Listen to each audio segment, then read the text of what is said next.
problema de salud, y es por eso justamente que hace un par de semanas más o menos tuvo una subida de presión e inmediatamente fue el cardiólogo a analizarlo y le dio unas pastillas y un tratamiento que es lo que está siguiendo. Ya sobre temas de eventualidades médicas, eso nadie lo puede decidir, ¿no?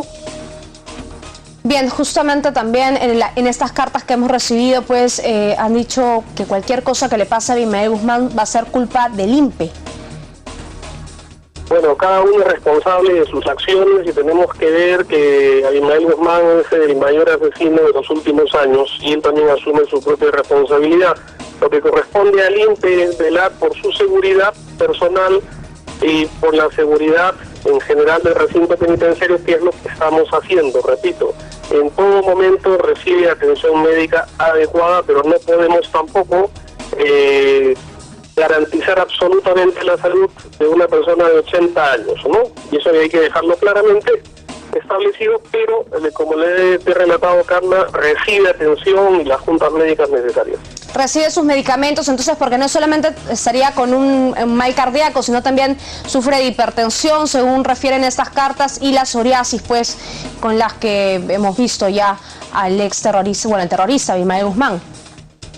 Exactamente, desde que entró a la base naval ha recibido toda la atención médica necesaria y toda la medicación que necesita y que lo prescriben los médicos. Y eso es lo que estamos haciendo, y el Estado peruano es lo que ha hecho desde el año 92 en que fue capturado este terrorista.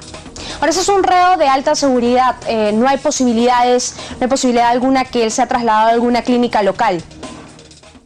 Mira, lo que se ha previsto en el caso de alguna emergencia es que sea trasladado a un policlínico que, como te digo, Carla, está a 100 metros del centro de reclusión, que esa sería la primera instancia, ¿no?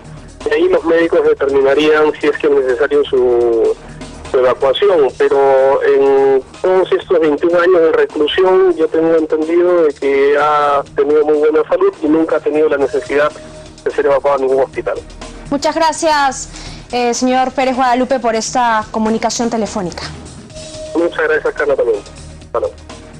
Bien, tenemos que